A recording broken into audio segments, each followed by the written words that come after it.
Imagine being dropped into a land with no maps, no GPS, no backup, just a compass, a canoe, and the crazy idea that you might reach the Pacific Ocean.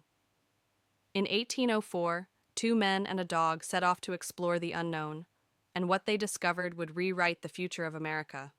This is not just history, this is the wildest road trip the U.S. ever took.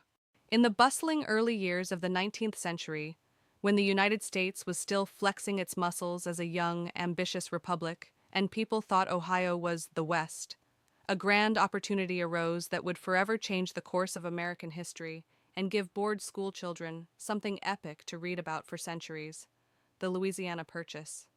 In 1703, President Thomas Jefferson, a man with a fondness for science, agriculture, and writing more letters than most of us have thoughts in a week, pulled off one of the greatest land deals in history.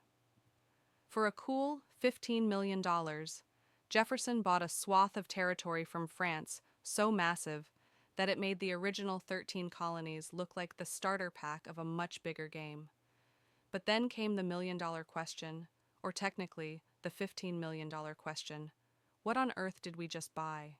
Enter Meriwether Lewis and William Clark, two bold, brave, slightly stubborn men tasked with mapping, exploring, and ideally not dying in the uncharted wilderness of the American West. Lewis, Jefferson's former secretary and a man as curious as a cat on caffeine, brought on his friend William Clark, a rugged outdoorsman with the navigational skills of a GPS, only without the recalculating voice when things went south. Together they assembled a group of hardy adventurers, soldiers, interpreters, and one very large Newfoundland dog named Seaman, who would loyally follow them for over 2 years, probably wondering daily why he hadn't just stayed home and chased squirrels in peace. Their mission, dubbed the Corps of Discovery, set out in May 1804 from St. Louis, Missouri, the gateway to the West, which at the time was more gate than way. Their goal was to follow the Missouri River as far as it would go, find a route to the Pacific Ocean, make friendly contact with as many Native American tribes as possible, and write everything down in journals so detailed you'd think they were auditioning for National Geographic before it existed. The early days of the journey were filled with excitement, camaraderie, and the general optimism that comes before people realize they'll be eating salted pork and boiled roots for months. They encountered giant mosquitoes that might as well have carried muskets, riverbanks that collapsed like bad soufflés, and enough blisters and sunburns to make a dermatologist weep. But they pressed on, because adventure waited, and Jefferson was probably pacing the White House hoping they'd send postcards. As the Corps moved deeper into territory that no white Americans had seen before, they marveled at herds of bison thundering across the plains, prairies that stretched to the edge of forever, and skies so vast they seemed to swallow the sun. But it wasn't all majestic landscapes and awe-inspiring sunsets. The expedition also required quick thinking, political savvy, and an uncanny ability to survive without modern conveniences. Need to cross a river with 100 pounds of equipment? Build a boat. Snake bite? Suck it out and keep walking. Someone ate all the sugar? That someone was probably Clark. One of the most serendipitous moments came when they encountered the Shoshone tribe and realized their translator, a young native woman named Sacagawea, was actually the long-lost sister of the Shoshone chief. Talk about a plot twist no one saw coming. Sacagawea, carrying her infant son on her back like a symbol of peace and strength, became one of the most indispensable members of the expedition. Not only could she interpret, guide, and recognize important landmarks, but her very presence helped reassure other tribes that the group was not a war party. After all, how many war parties bring babies? Throughout their trek, they faced every challenge imaginable: freezing winters that made beards break off, grizzly bears that apparently hadn't read the part where humans were apex predators, and near starvation that left them debating the edibility of candle wax. When they reached the Rocky Mountains, they realized that the maps back east were less helpful guidance and more imaginative guesses.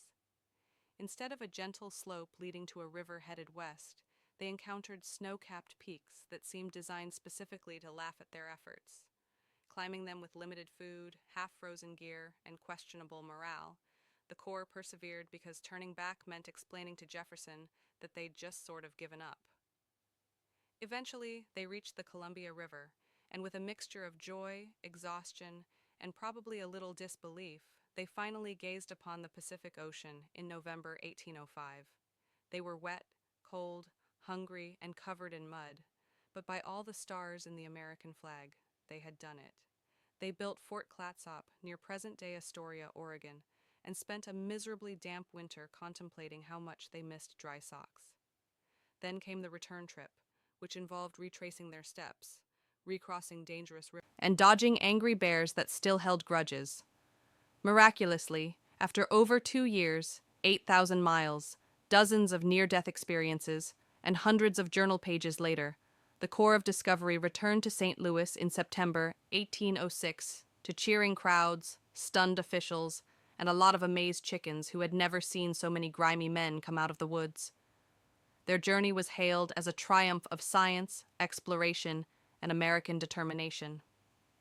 Lewis was appointed governor of the Louisiana Territory, though he struggled with mental health and politics. Clark became a respected Indian agent and territorial governor. Sacagawea's legacy grew into legend, as her courage and wisdom became the stuff of textbooks and bronze statues.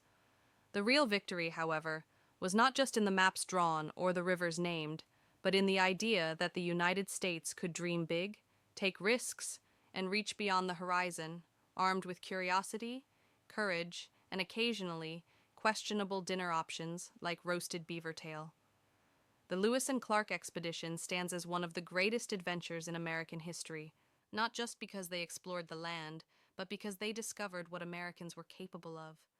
It's a tale of grit and grandeur, of humor and hardship, of daring in the face of the unknown, and of course, a giant dog named Seaman, who was just along for the ride, wondering when someone was going to invent peanut butter. And so, as Lewis, Clark, Sacagawea, and even Seaman the dog returned home, tired, changed, and forever part of history, their journey lit a path that America would follow for generations. If you found this adventure as thrilling as we did, don't forget to like, share, and subscribe for part 2, because the Wild West was just the beginning. Thank you for watching.